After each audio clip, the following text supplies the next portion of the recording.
Guys, ito ang ating, hindi pala akin. Kay Mr. Torres, ito yung kanyang pavilion. Kasi nga, kanyang project ito. Ito ngayon ay pang 32 days na natin. Ayan.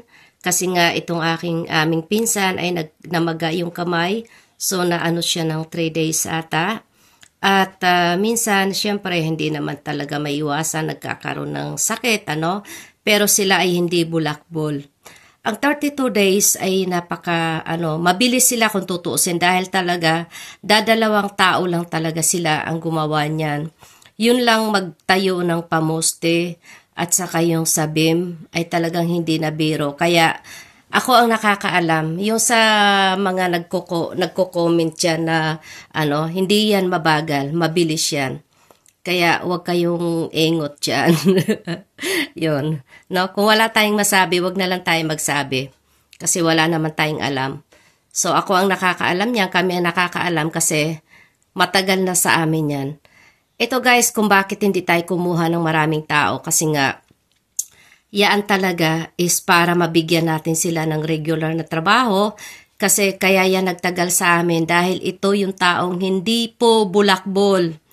Talaga, marami na akong sinibak. Ako lang pala.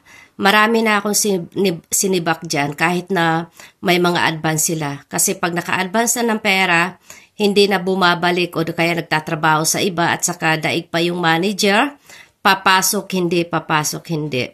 Kaya yan ang hindi ko gusto talaga. May taong ganoon, imbis na magkatrabaho, yun nga, nagbubulakbol. So may isa na naman akong sinibak ngayon, kasi nga hindi ko po gusto yan. Wala namang masama magpaalam ng maayos kung hindi makapasok. Hindi yung kung kailan lang gusto, papasok ng half day, mawawala ng 2 days, babalik na naman, ginagawang playground.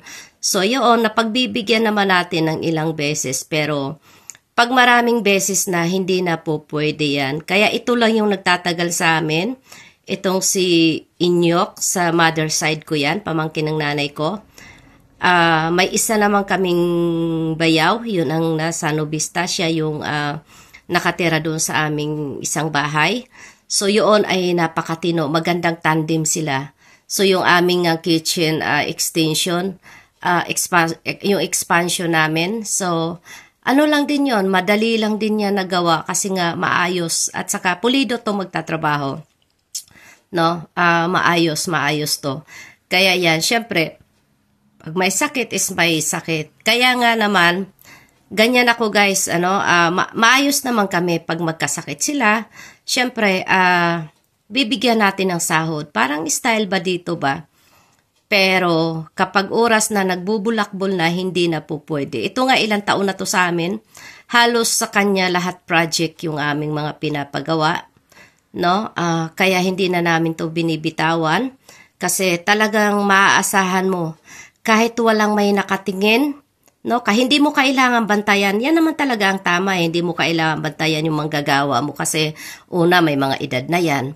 Pangalawa, hindi, syempre busy rin tayo, Yun yung anuhan natin yan, pupukusan ba natin yan sa kakabantay? Hindi maganda yun kasi ang mga taong matured na, hindi na natin kailangan bantayan kung ano mga ginagawa nila. So ito yung si Pinsan, si Insan Inyok.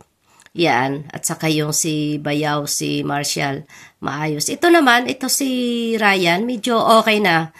Kasi may na to may ultimatum na to alam nyo yung ugaling wala namang masama mag-enjoy ka, mag-iinom-inom ka, pero i-priority mo yung trabaho. Hindi yung kung kailan mo gusto, mawawala ka ng 3 araw, ganoon. So, ayun na nga sinasabi ni Kabukals bihira lang tayo makakakuha ng taong matino talaga. So, ito yung pinsan ko to sa father side Itong si Ryan.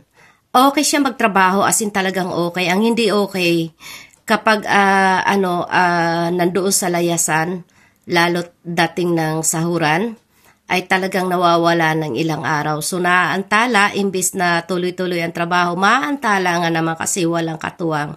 Pero nagkaroon na tayo dyan mayroon ng nakatatlong warning ako, Yun nga sinasabi ni Mr.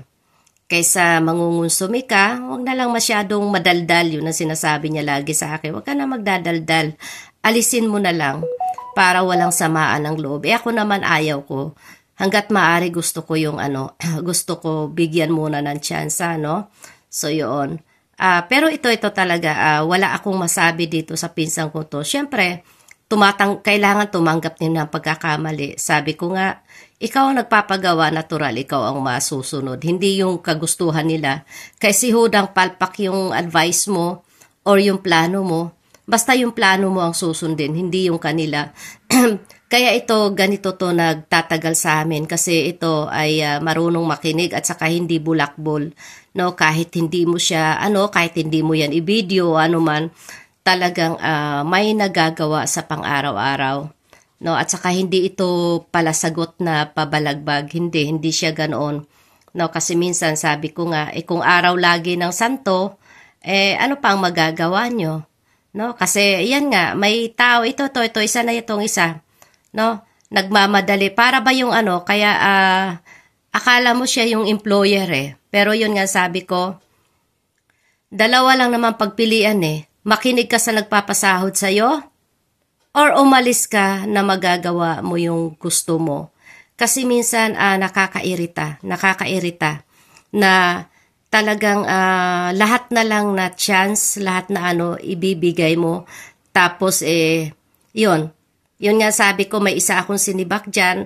Magkakamag-anak lang din kami guys. Hi, shout out dyan kabukals. Magkakamag-anak lang din. May isa dyan na kapitbahay, nakiusap lang. Sabi ko, sige, kung tutuusin din nga natin kailangan ng tauhan talaga. So yun na nga, yun na nga sinasabi ko. Sila ang mga nakiusap, kaya ayoko rin gawing playground yung aking lugar, no? Sabi ko, pag sa oras ng trabaho, trabahador tayo. Pagka off-duty na, yan, magkakamag-anak tayo. Walang kinalaman ang magpamilya, magkamag-anak. So, ganyan din naman ako. Kung ako ang susuhulan, kung ako ang magtatrabaho sa inyo, so consider na trabahantin nyo ko. Kailangan ayusin ko yung aking trabaho. Hindi po pwede yun na sasabihin ko kasi tiyahin naman ako or pamangkin naman ako. Hindi po pwede yung ganoon. Kasi wala, hindi yan sa usapan. So ito na guys, kaya kinip ko talaga to, itong aming pinsan kasi nga pati sa kulungan ng baboy, no, dahil yung isa kong pamangkin may sariling trabaho din yon. Umaano lang yun kapag yung sa halimbawa yung Sunday nakakaawa naman, yun nga lang ang time niya sanang ipahinga. So yun, gumagawa pa siya sa amin. So, excuse us. Dito lamang kasi naatsing po ako. Bye-bye. Ingat po tayong lahat. Bye-bye.